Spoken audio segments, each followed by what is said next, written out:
Youth sports has surged in popularity in the last few decades. Yet even with more kids getting in the game than ever before, think about this. When was the last time you drove by a sandlot converted into a neighborhood baseball diamond, or had to slow the car to let a game of two-hand touch football clear the street just long enough for you to turn into the driveway?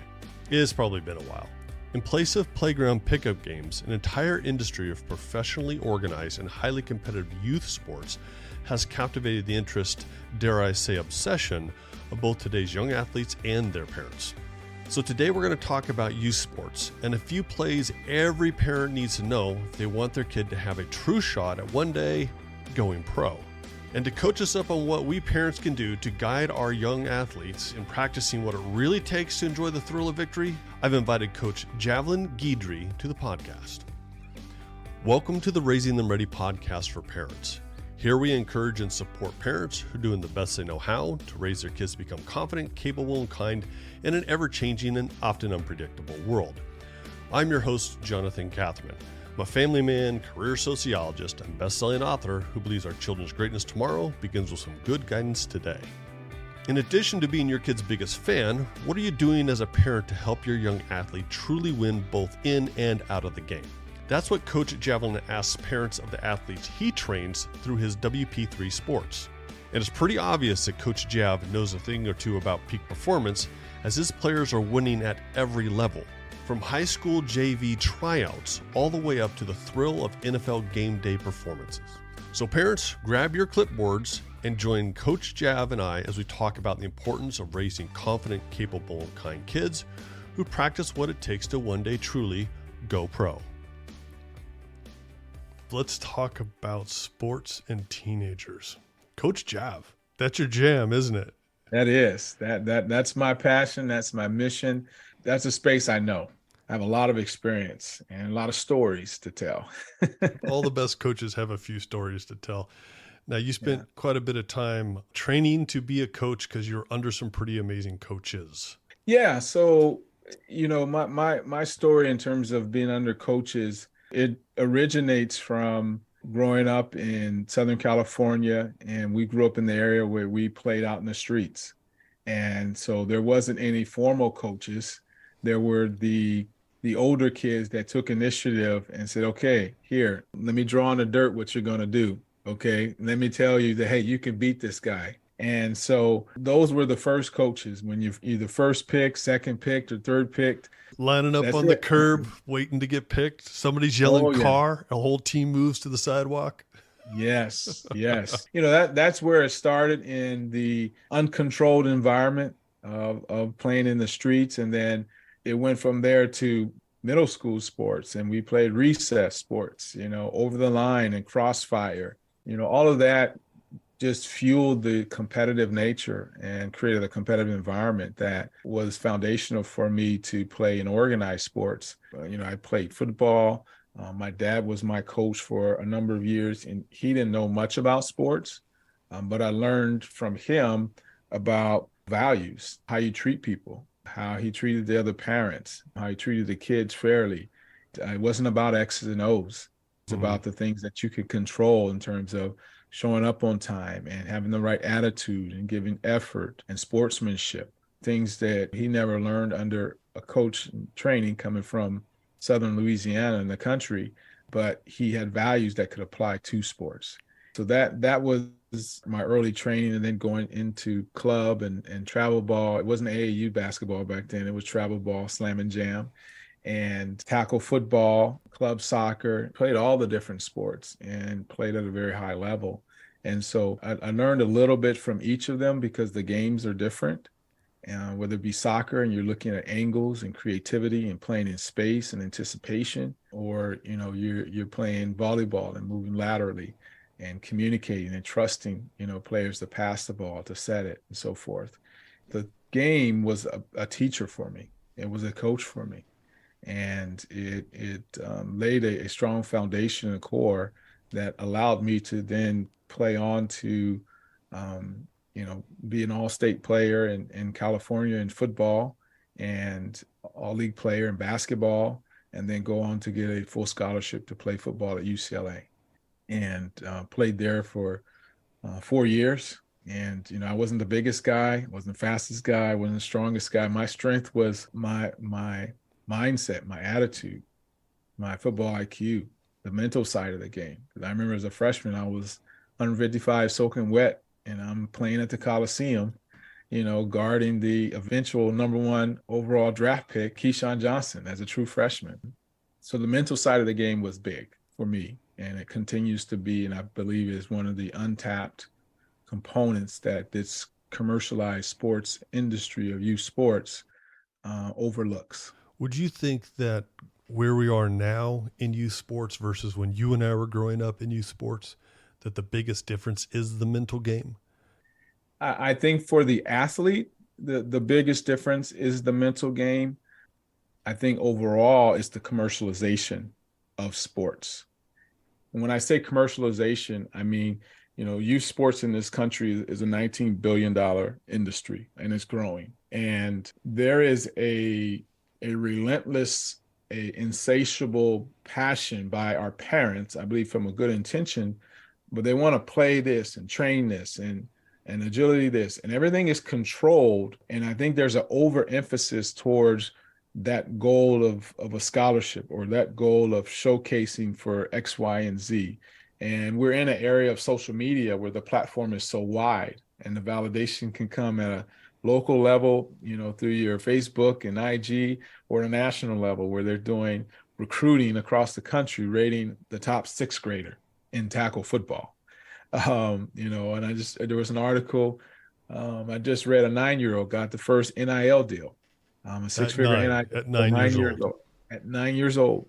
And so I believe the sport has changed in that it's just become so individualistic, and it's about my kid and getting this rather than it's just being about fun, enjoyment, socialization, time for family to go out and enjoy each other, enjoy other families. That has been the biggest change. It's almost become, we want them to be professionals at such a young age, and so much is at stake when it's just youth sports. So I remember, though, being in like middle school, and we used to leave campus at lunch and go down to this drugstore and buy basketball cards. That's where I got my Michael Jordan rookie cards, along with a stick of gum. And Nice. I wanted to be a pro in middle school. Not I didn't want to be a pro middle school basketball player, but in middle school, I had the vision, I want to go pro. Mm-hmm. Is it that kids are thinking about going pro earlier, or now their parents are like all in, and it's no longer this aspiration of a few, but now it's almost the aspiration of the whole home, maybe even be driven by a parent? Yeah, it's the whole home is driven by parents. And as parents, there's times where we can overcompensate, where our kids become an extension of us, and whether they success or fail is a reflection on us as we see it. And so there's an overemphasis on it, and it shows up in so many different ways, and how much time is committed to that. Kids play on multiple teams. Their Sundays, their Saturdays are all booked for tournaments and so forth. Travel tournaments to different states.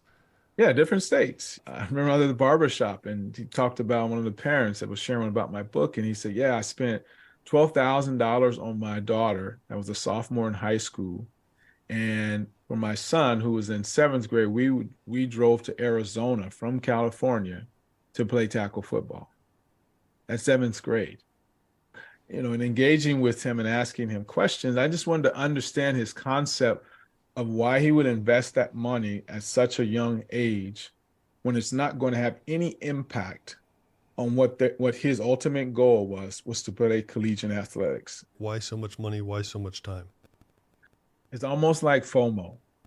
There was a fear of missing out. And as a father, he felt like he wanted to do all he could to give his son and his daughter the best opportunities, the best chances to reach their highest potential towards their goal. I've got a very good friend whose sons are just, they're all in sports, all in every season to something. And their team will fly to tournaments. Yeah. So they climb on a plane and off they go for 2 games, 3 games maybe. on a tournament.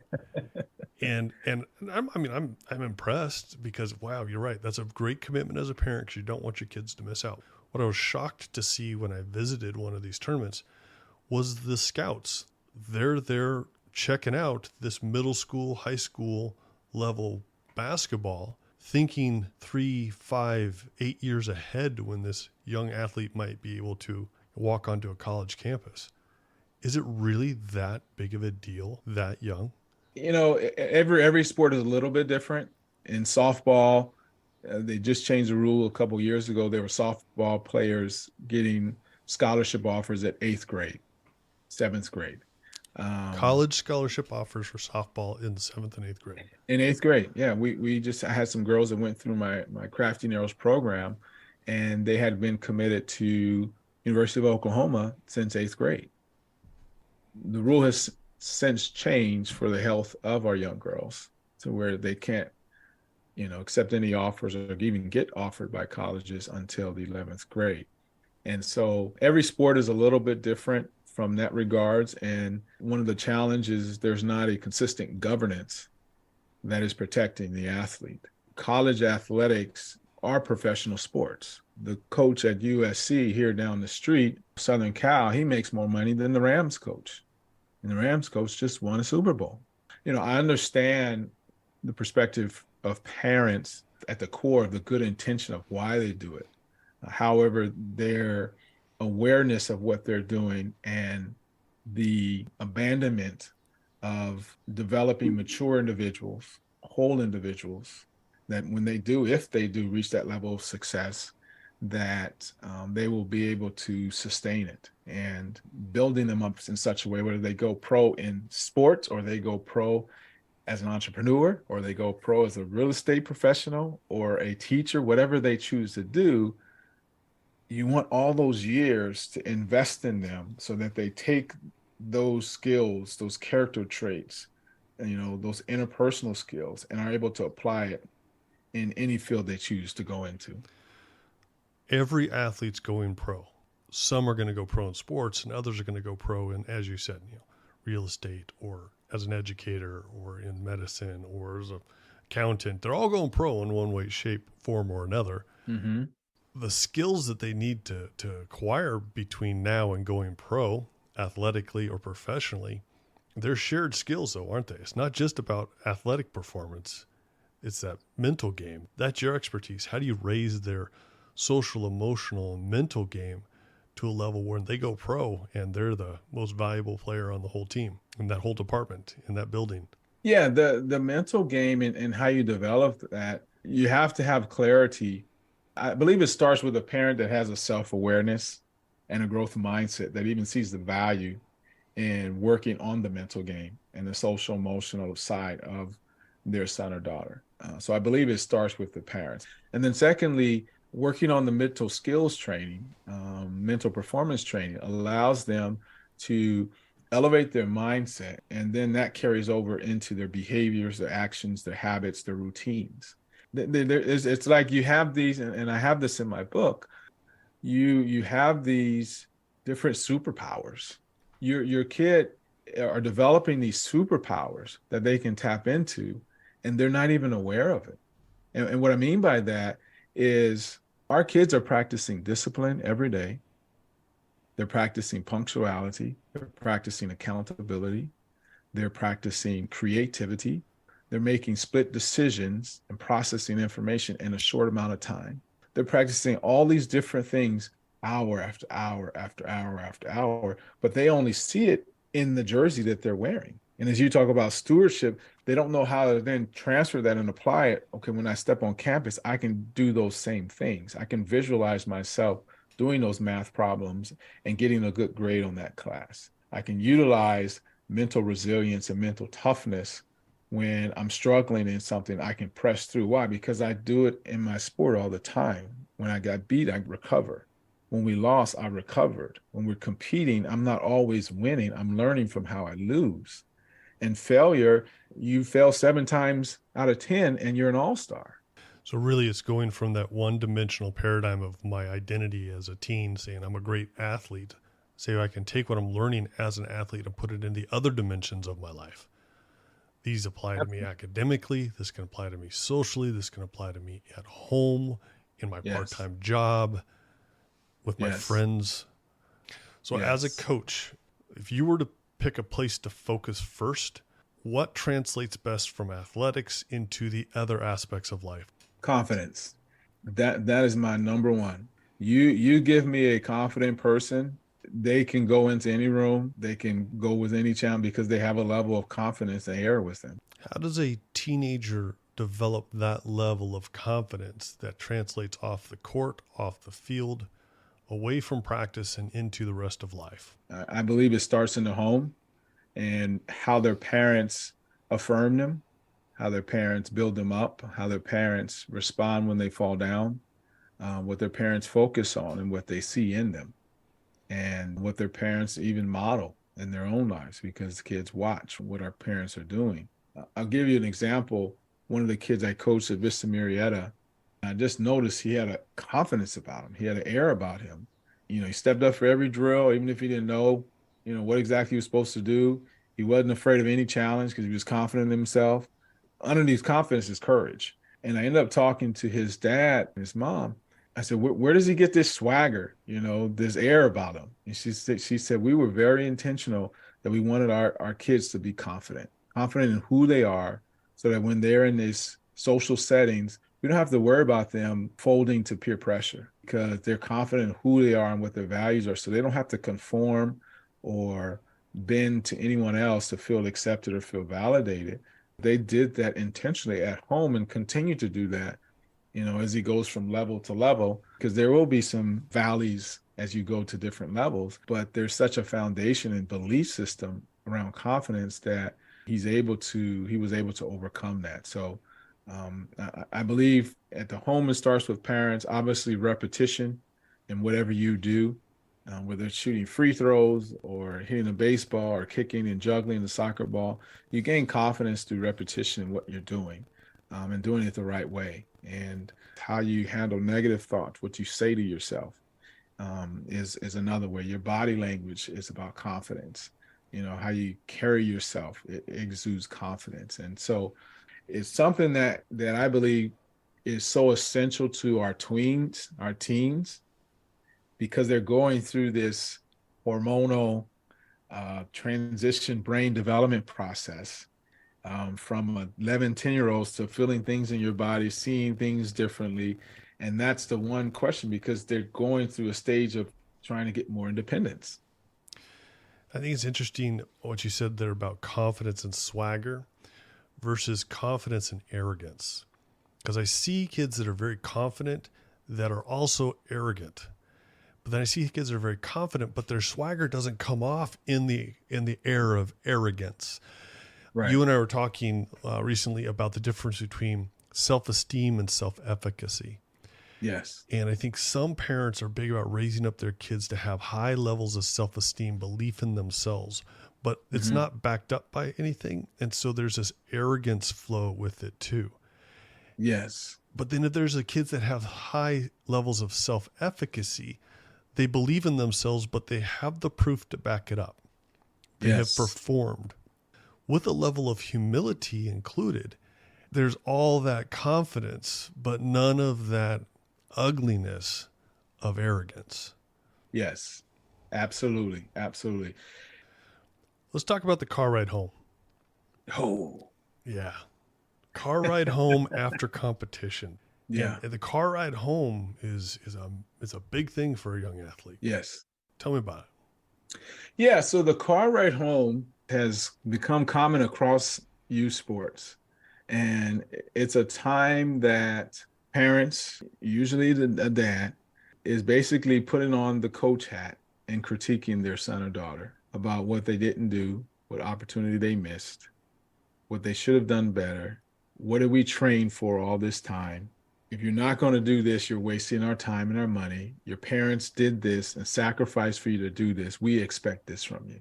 So it's all of this judgment critiquing because they didn't perform or produce outcomes at the level that the parent expected. I was that parent at one point, and one day I realized after a game where my son had 120 yards rushing on 8 carries, 2 touchdowns. He had 2 interceptions, ran 1 back for a touchdown. And the first thing he said when he came off was about the missed opportunity in the game. I didn't even bring it up. He brought it up. And it just dawned on me how much I had conditioned him to not, one, savor the moment and enjoy what you just experienced with your friends, with your teammates, the joy of the game, how we were proud of you, any of that stuff. It was business first. I missed this opportunity. What do you think I could have done differently? It just dawned on me that as parents, if we're not intentional about our car ride home, then we will follow the herd of critiquing our kids because they didn't perform at a level that was expected of them. And I remember reading a story about Jalen Hurts, the quarterback for the Philadelphia Eagles that was just in the Super Bowl, and his dad was his high school coach. And they had a rule after a game or practice, once they got into their truck on the ride home, they did not talk about sports anymore. Connect with your kids outside of sports, parents. I was in Texas speaking at a high school, and after my talk to parents, I had a receiving line, and this gentleman was kind of hanging out towards the end of the line, and finally he gets up to me, and he's talking to me about football and how he held the school record, and meanwhile he's spinning his state championship ring on his hand. This guy had been out of high school for 20 years or more. Or more, and he's still wearing the ring, spinning the ring. Yes. And I asked him, I said, you have a trophy somewhere in the building? He goes, I do. And man, we're off. We're walking to the trophy case, and he's pointing at his picture and his plaque and his trophy that still sits in that school trophy case. Yeah. And then he turns to me and he says, I'm just afraid that my son is going to break my record this year. And I about fell over. And I'm thinking to myself, this guy didn't hear a word of what I said in that talk to the parents. And so I began to press him on that. I mean, wouldn't you want your son to be the one that bests the record, not some other kid's son, not even your cousin's kid's son, someone it's your son. Right. And the man says to me, I want him to break it, but I'm afraid when he does, then we won't have anything to connect about anymore. We won't have anything in common. I won't have anything to teach him any longer. Their whole world was wrapped up in sports. Very little of that relationship had been developed off the field, outside of the game. That's got to be really hard for some parents when they see their kid has an amazing amount of potential. Their kid wants to go for it. They look like a professional athlete, and they're only 15 because of the way their body build is and that really great gear we can get all our kids these days. And we go to these amazing events, and I mean, it's a whole culture. Right. And the development of the relationships built out of that culture. Yeah. How can we help parents see that their kid is far more than an athlete, and there's more to our relationship than their performance? I think I believe that parents need to or should really consider about their own growth mindset and how they're developing, how they're evolving as a parent, because we're never staying the same. We're growing like a plant, or we're withering away. And I believe as a parent grows and expands and exposes themselves to, different things like your different books, and you're just seeking out, how can I be a better parent? How can I help my son or daughter be, better than I was, or give them more opportunities or exposure? It starts there, with a desire as a parent to learn. I believe that, there are things that we were raised with in terms of values, some principles that I believe should be carried on, but we have a different generation, and there's a gap that's there.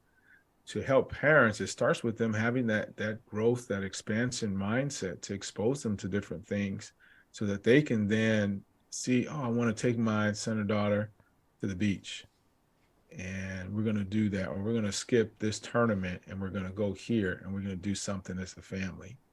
And, they may say, well, why are we going to miss it? Well, this is important, this time together, because sports is something that we do. It's not who we are. And that difference is so, so vital, especially for our kids, because their identity can be so wrapped up in sports that they believe that's who they are. and not something that they do.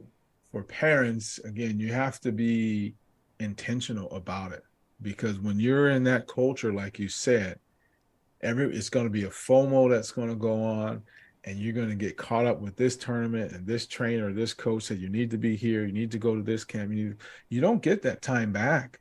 Once they're gone and they're big, they may not want to be with you out on a camping trip, or go with you to a museum. I mean, they just may not want to do those different things with you, and you won't get that time back with them. So that's what I would recommend to parents is first look in the mirror, and then be intentional about being expansive and having a growth mindset and sharing with their kids and helping them delineate between, hey, sports is something you do. You're good at it. You're a steward over the skills and the talents you've been given, but that's not who you are. And again, we don't want their whole identity just to be in being an athlete and being a football player and be defined by that. You help them become a whole person, body, Yes. mind, heart, and spirit. Yes, yes, yes.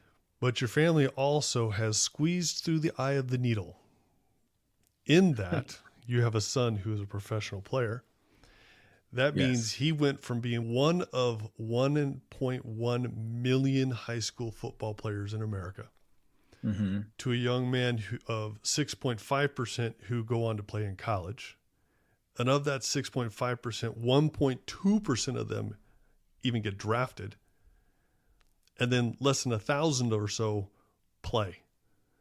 So we go from 1.1 million to around 1,000 players in the whole NFL. One of them is yours.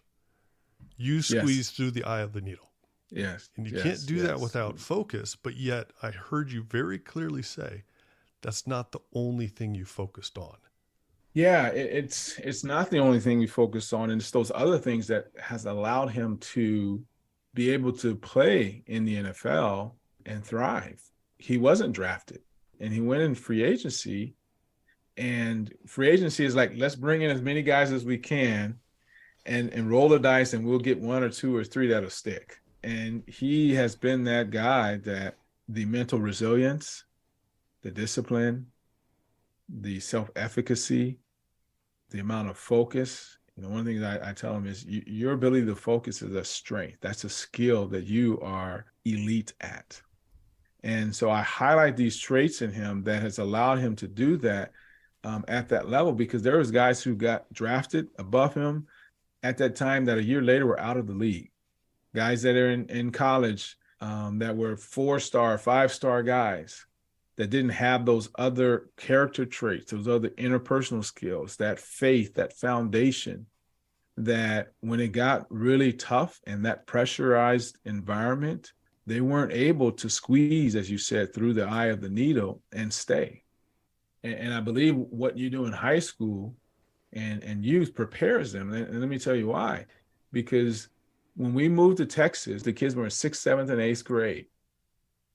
And my oldest son went to 3 different high schools in 4 years. His brother went to 2 different high schools in 4 years. Moving from different high school to high school, you have to, especially in sports, you have to learn terminology. You have to learn new plays. You got to prove yourself to coaches. You got to socially fit in. And we taught them a mindset that you're not a product of a system. You are that guy. You are that dude. We put in the work so you thrive and you stand out and you be the best you can be wherever you go in whatever environment you're in. You're not in any box. They put you on the field, you be a playmaker. You have that attitude, that effort, that will, that work ethic. You do sprints, you be in the front. And so we had that wherever we went. So then this past year, Jonathan, was his 3rd year in the NFL. And he had just spent the first 2 years with the Jets. And he played in 28 out of the 34 games or what have you, there with the Jets or in the practice squad, the other games. And so he's with the Jets in the camp and he gets released. Immediately later, he gets picked up. And throughout that season, he spent time with the Jets. Then he went to Arizona for a week and a half. Then he went to the Raiders for 5 weeks. Then he went to the Eagles for a month. And then the last 3 weeks, he went to the Falcons. So he moved from system to system to system to system. And it's not a guaranteed contract. He had to prove himself. each and every time he went there. And his mindset was every day is a new interview. Hmm. But think about what was put into him when he went to 3 different high schools in 4 years. Yeah, let's go back when you said, what you do is not who you are. Instead, what you parented and coached into your son is who you are, empowers you to do what you do. Mm. It's a part of his story, and I tell him, all the time, and one thing I say, hey man, God has blessed you and continues to bless you because you win all these teams and you didn't miss one check. You weren't on waivers longer than 24 hours at any one point. And so, that's a great point. What you said, it's who you are is what empowers you to do what you do. You know, that's so essential because one of the things, Jonathan, is when my wife went to med school, the kids would see her and go to sleep, and she'd have all these concept maps on the papers all over the couch and stuff. They'd wake up for their, football workouts or basketball workouts at 6, 7 in the morning, and she's still there. When I talk about modeling something, when they see what she did, that had a profound impact on them. And I almost I don't want to say a burden, but it put a mantle or an expectation that they welcomed, that they got to do the best that they can do with what they have and what they've been given. And those are things that you necessarily, you can say one thing, but when you're walking the walk, wow. If mom can do it, I can do it too. Yep. Yeah, mom can do 10 times what you can do, kid. 10 times. Yeah. Let's talk about WP3, your coaching. Yes. So what does the WP3 stand for? Where did it come from? What are you doing with it? Yeah. So WP3, it's a mnemonic or acronym that, I have different meanings for myself personally for it, but it started off as warrior parent times 3. Warrior parent times our 3 kids. But another one I have is walking, presence, power, and purpose. So I have these different acronyms, and what it is. It's an organization that I started that burst out of a book that I wrote called Warrior Parent Playbook. Parents utilizing sports to empower children to live in greatness.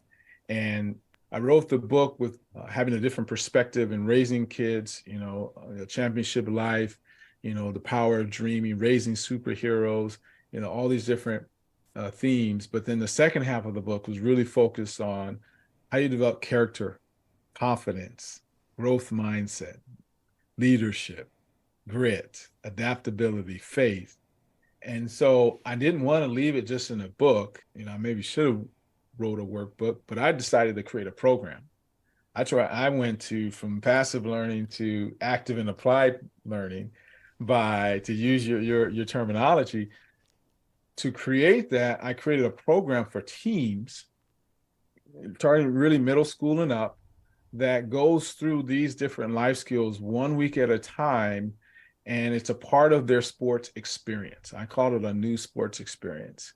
And they focus on, week 1, we focus on character.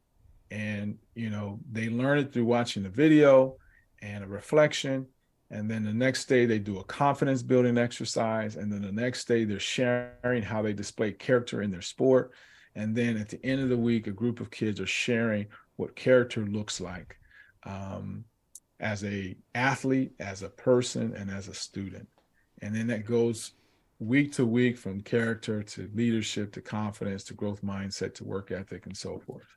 That is the flagship program within WP3 Sports. And then recently I launched a program called MP3, which is around mental peak performance. Both of these programs are on my WP3 Live in Greatness app that can be found in the Apple Store or Google Play Store. And so that's a program that's both exercises and coaching from the week to week. And then I also have resources for parents as well. I believe that everyone is capable of greatness and the world needs yours. Yes. And when parents believe that about their kids, they also then need to believe that a child's greatness tomorrow begins with some good guidance today. And that comes from parents, that comes from coaches, that comes from Yes. WP3 programs, that Yes. comes from discovering who you are and taking what you are into what you do. Yeah, this is good stuff. Okay, Coach, where can people find you? Yes. So you can find me on the social media outlets at WP3 Sports or personally at OG Javelin. And that's Twitter, LinkedIn. You can find me, Facebook, IG. Not much on TikTok yet. So, I'm not there yet. I haven't worked on my dance moves enough to get on TikTok. Thank you. Thank you for that. And then I have a website, WP3 Sports. So yeah, that's how you can find Coach Jav. I'm out there, and like I said, my heart is in our youth and really helping our parents to develop them. And that's why my slogan is live in greatness. My mission statement is to equip, empower, and inspire young people to live in greatness. And you can't help young people live in greatness if you're not helping their parents at the same time. Well said, Coach. Well said. Hey, thanks for spending time with us today on the Raising Them Ready podcast. And I think this is probably just going to be the first of many interviews to come. Awesome. Coach Jav, thanks so much, man. What a great conversation. Really appreciate everything you're doing for families, for young people, and for parents especially. Great. Thank you for having me, Jonathan. I appreciate it. Parents, I trust you learned a few new parenting moves from Coach Jav today. If you're interested in learning more about his WP3 Sports or want to pick up a copy of his Warrior Parent Playbook, you can find links to both in the show notes. Thanks for listening to this episode of the Raising Them Ready podcast. And to learn more about teaching your kid about the life skills they need to successfully launch in life, be sure to pick up a copy of our Raising Them Ready book. Also, check out our other best-selling life skills books for tweens, teens, young adults, and personal development titles for parents, educators, and mentors. If you're interested in talking to me about speaking at an upcoming youth event, parent enrichment, or professional development workshop, you can contact me through our social media pages or email me through our website. You can find, like, and follow us on Facebook and Instagram at Raising Them Ready Podcast, and our website is raisingthemready.com.